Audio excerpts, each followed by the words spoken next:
Apa ada suatu tips kesuksesan yang bisa diberikan bila kita ingin dengan tangan dan upaya kita sendiri tanpa bantuan daripada keluarga kita untuk bisa menjadi sukses? Ya, mungkin kalau saya sendiri, saya tidak bisa sebut sukses lah. Kesuksesan itu bisa dinilai oleh orang lain ya. Tapi yang jelas, saya memiliki usaha dan bisnis serta apa yang saya jalani pada hari ini sangat berbeda dengan apa yang menjadi bisnis keluarga. Papa saya adalah seorang sarjana seni rupa, bisnisnya adalah fotografi, dan kakek saya adalah seorang dokter gitu ya. Jadi tentunya harapannya kalau tidak jadi dokter, maka jadilah penerus daripada papa saya, dan itu ternyata ada di dalam salah satu jalur pendidikan akademi saya, yaitu adalah S1 saya adalah sarjana seni rupa dan desain atau desain komunikasi visual.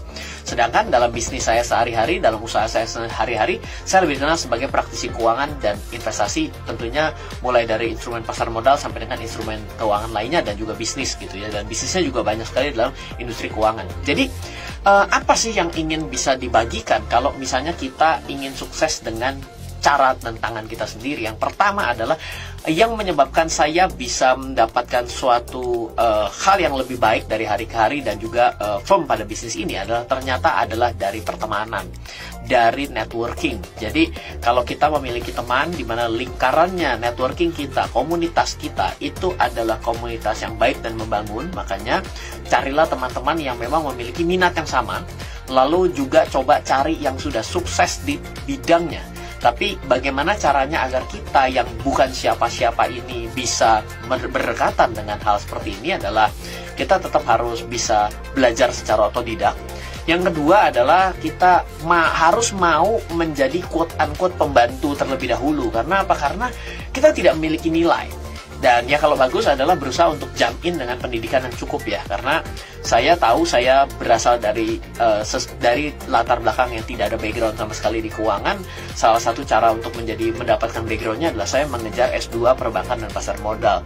Namun memang tidak serta-merta dengan saya mengambil S2 saya ilmunya didapatkan. Namun setidak-tidaknya ketika saya mengenalkan diri saya kepada orang lain, ada suatu dasar kesamaan terhadap apa yang ingin saya pelajari lebih jauh. Sehingga orang-orang yang saya anggap lebih jago, orang-orang yang lebih paham, mau menerima saya, entah saya menjadi pembantunya, atau saya diperkenankan untuk membantu dan melihat, sehingga saya bisa belajar lebih banyak. Nah, poin yang kedua adalah bagaimana caranya kita menggunakan uang yang kita terima.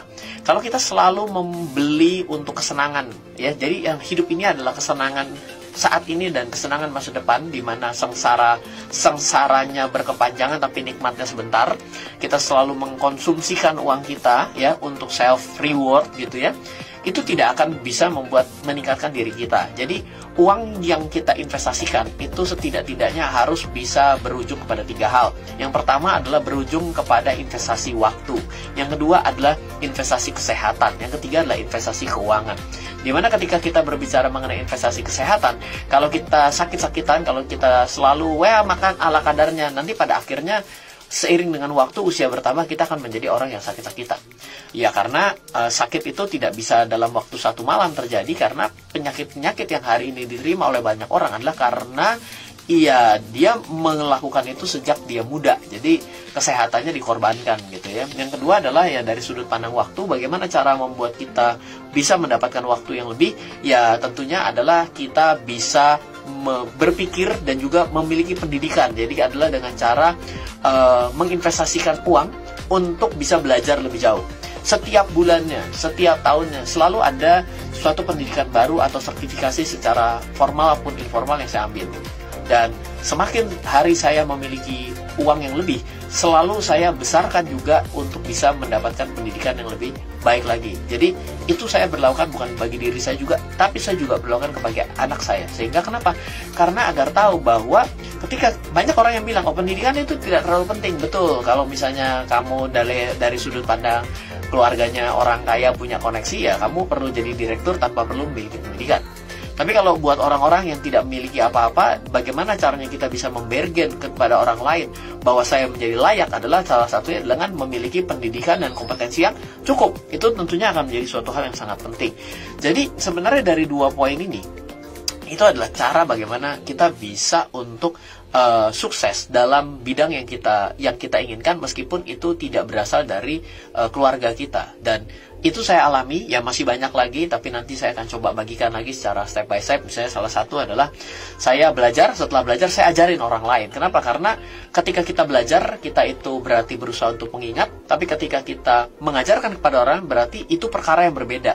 Hanya orang yang paham yang bisa mengajarkan kepada orang lain dengan cara yang mudah. Sedangkan banyak orang yang tidak bisa juga mengajarkan kepada orang, itu jadi masalah. Jadi itu adalah suatu tips-tips sederhana kalau kita mau memiliki kesuksesan dengan tangan kita sendiri. Semoga bermanfaat buat kita bersama.